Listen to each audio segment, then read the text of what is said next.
All right, guys, it's time to talk Suspiria. The new Luca Guadagnino rendition takes a cue from the Dario Argento original by incorporating some of the characters and the dance school setting, but that is pretty much it. He just makes the Suspiria his own.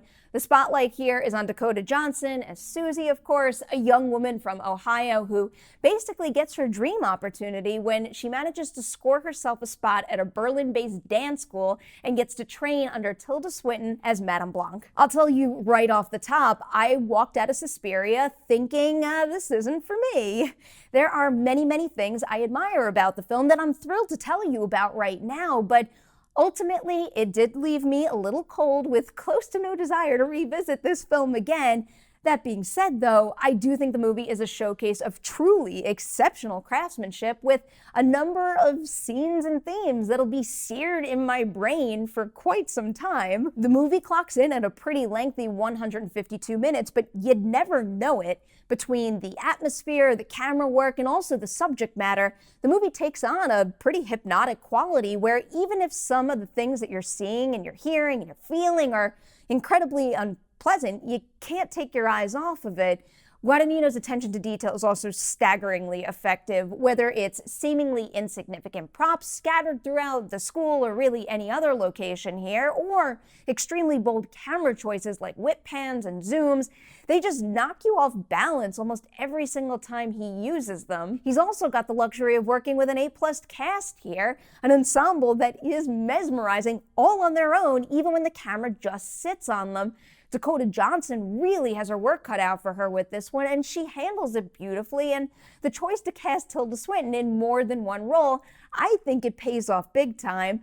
Of all the characters, though, I think it might have been Mia Goth as another student here named Sarah that really made a strong impression, and for me at least, wound up being the more successful anchor of the movie, which does make sense given how likable she is from the second you meet her on screen, and then also watching as she navigates this sinister situation she's trapped in. I also couldn't take my eyes off Angela Winkler as Miss Tanner, and most of the dance school instructors for that matter. Guadagnino wastes no time at all establishing that something really weird and witchy is going on at the school, and that puts you on high alert from the moment you enter the building. Then add in this power struggle that's happening with the staff at the school, and you've got yet another reason to examine each and every single one of those teachers. But in particular, Miss Tanner is just one that got under my skin. You could tell the wheels in her head are always turning, and it really forced me to stay on my toes every single time she appeared on screen.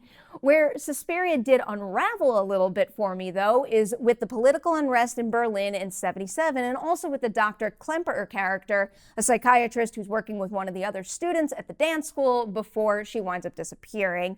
It is easy to see what Guadagnino and screenwriter David Gainich are doing here with those two elements. There is a very good reason why they are both included in the main narrative, but I just had a bit of a hard time willingly moving away from the coven during the movie, even though those other two portions of Suspiria do wind up enhancing what's happening at the school in the end. What really sealed the deal for me with Suspiria, though, and firmly tipped my scale in a much more positive direction, is a choice that Guadagnino and Gainich make towards the end of the movie.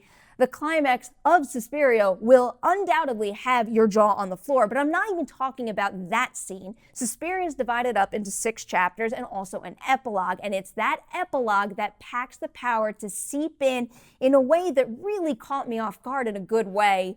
I'm giving Suspiria 4 Deweys out of 5 on the Dewey Decimovie scale. Admittedly, the more I think and talk about this movie, the more it becomes clear how intoxicating it really is.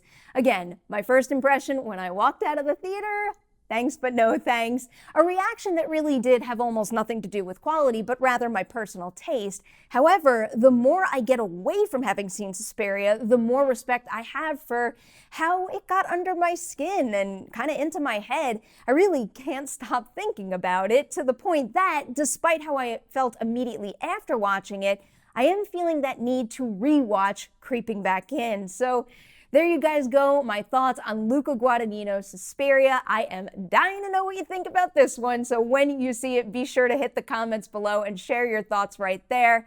As always, a huge thank you to you guys for watching this video. Do not forget to like and share it, and I'll see you soon with more movie reviews.